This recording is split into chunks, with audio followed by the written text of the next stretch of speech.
Assalamualaikum warahmatullahi wabarakatuh. Nama saya Puteri Anissa binti Muhammad Ramzi. Jadi pada hari ini saya dan rakan-rakan saya akan membentangkan hasil kertas kerja kami yang bertajuk Isu-isu konflik antara kaum di Malaysia yang memberi fokus kepada analisis terhadap punca dan solusinya menurut perspektif Perlembagaan Persekutuan.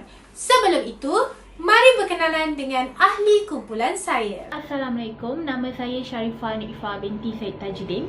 Hai, Assalamualaikum. Nama saya Muhammad Azri bin Johari. Nama saya Wan Nurilia Batrisha binti Wan Muhammad Nasir. Sebelum kami mengupas dengan lebih lanjut tentang tajuk ini, saya akan mulakan pembentangan pada hari ini dengan memberikan sedikit pengenalan awal mengenai kertas kerja kumpulan kami. Oleh kerana negara kita ini terdiri daripada masyarakat yang pelbagai, maka hubungan sosial di negara ini seringkali diuji kerana timbul begitu banyak perselisihan faham. Jika kita rujuk kepada slide ini, mengapa ini boleh terjadi? Sudah pasti kerana konflik antara kaum. Apabila konflik antara kaum ini terjadi, pelbagai isu akan timbul dan ini secara tidak langsung akan mengganggu gugat proses integrasi yang dijalankan. Maka, Perlembagaan Persekutuan pula dilihat mampu memberikan solusi kepada isu-isu konflik antara kaum. Jadi, apakah isu-isu konflik antara kaum tersebut? Dan bagaimana Perlembagaan Persekutuan dilihat mampu memberikan solusinya? Itulah yang bakal dikupaskan di dalam pembentangan kumpulan kami pada hari ini. Sekarang mari kita lihat apakah isu-isu konflik antara kaum di Malaysia. Isu-isu yang bermain dengan sentimen perkauman dan keagamaan mencetuskan konflik di dalam masyarakat dan negara kita Malaysia juga tidak lari daripada berlakunya perkara-perkara seperti ini walaupun setelah mencapai 63 tahun merdeka. Oleh itu, untuk melihat dengan lebih mendalam berkenaan dengan perkara ini, saya akan jelaskan mengenai beberapa isu konflik antara kaum yang pernah berlaku di Malaysia.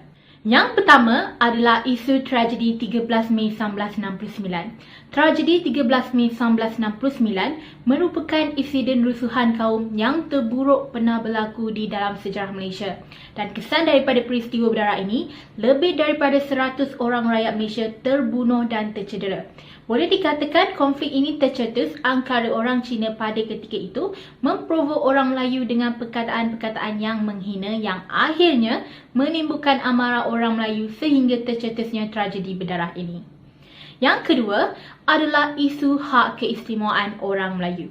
Isu ini seringkali dipertikaikan sejak dari dulu hingga kini. Orang bukan Melayu terutamanya berpendapat bahawa hak keistimewaan yang diberikan kepada orang Melayu adalah tidak adil kerana mereka merasakan hak-hak mereka juga harus dipentingkan berdasarkan prinsip kesamarataan.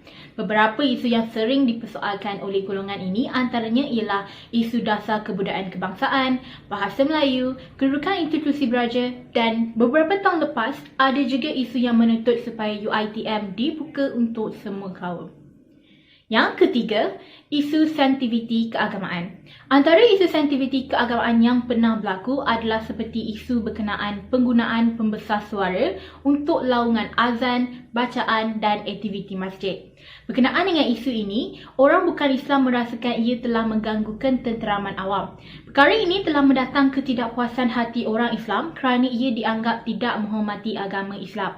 Selain itu, ada juga isu penganut bukan beragama Islam menghina kitab suci Al-Quran. Isu ini telah mendatangkan kemarahan orang Islam kerana Al-Quran merupakan sesuatu yang harus dihormati dan tidak boleh dipermainkan. Yang keempat, isu politik perkauman. Parti-parti politik yang wujud di Malaysia ini lebih bersifat mementingkan kaum-kaum tersendiri. Cukup sahaja kita lihat di media sosial di mana kebanyakan ahli politik seringkali bermain dengan sentimen perkauman dan keagamaan tanpa memikirkan kaum-kaum yang ada. Ada yang daripada mereka ini sengaja mengeluarkan kata-kata yang memprovok kaum-kaum tertentu untuk memperoleh undi ataupun sokongan dalam pilihan raya. Perkara ini sememangnya menimbulkan isu kerana ia melibatkan pelbagai kaum.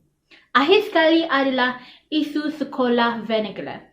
Ada yang berpendapat bahawa dengan penerusan sistem pendidikan vernacular, ia akan menjadikan satu penghalang untuk mewujudkan integrasi dan perpaduan rakyat daripada awal usia. Maka muncul cadangan untuk menubuhkan sekolah wawasan. Tetapi perkara ini dijadikan isu kerana terdapat tentangan terutamanya dari kaum Cina dan India kerana mereka merasakan bahawa perkara ini akan menghilangkan identiti dan bahasa ibu mereka.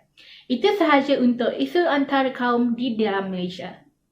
Punca berlakunya konflik kaum di Malaysia saya bahagikan pada dua garis masa, iaitu pada pra-kemerdekaan dan juga pasca kemerdekaan. Okey. Untuk polisi pecah dan perintah oleh pihak British, British sendiri membahagikan kawasan ekonomi mengikut kaum yang berbeza. Jadi peluang untuk pergaulan, integrasi di antara kaum itu tidak dapat. Dan yang kedua adalah pendudukan Jepun ke atas tanah Melayu. Jadi sebelum Jepun datang ke tanah Melayu, mereka sebenarnya telah berperang dengan negara China itu sendiri. Jadi sentimen kebencian telah berlanjutan sehingga ke tanah Melayu sendiri.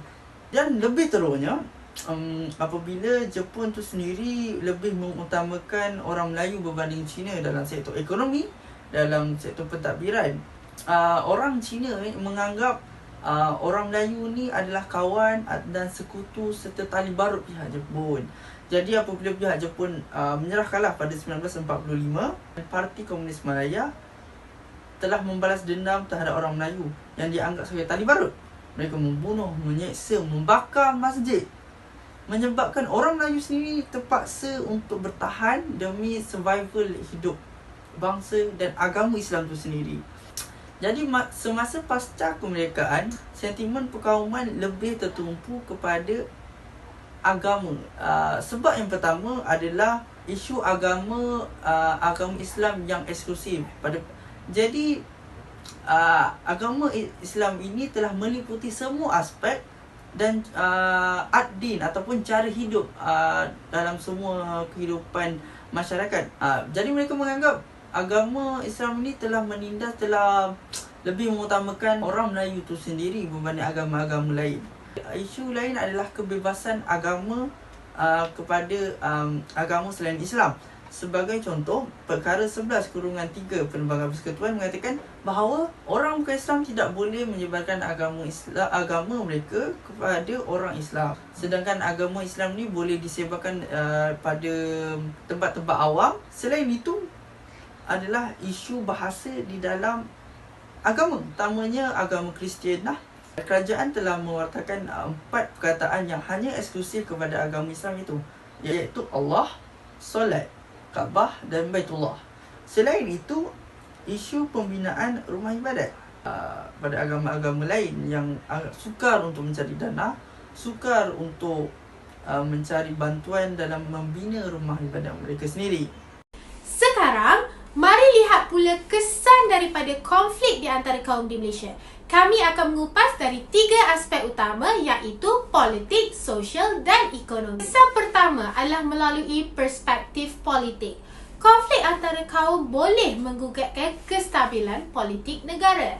Hal ini demikian kerana jika kita rujuk kepada carta alir di slide, hal ini disebabkan oleh berlakunya konflik dalaman yang berpunca daripada sistem politik di negara kita yang bercorak parti politik perkauman. Seperti contoh, UMNO mewakili etnik Melayu, MIC mewakili etnik Cina dan MCA mewakili etnik India. Setiap parti ini akan secara tidak langsung menyuarakan dan memperjuangkan kepentingan kaum mereka sahaja. Ini yang akan mengukuhkan lagi semangat perkauman yang tebal dalam kalangan masyarakat.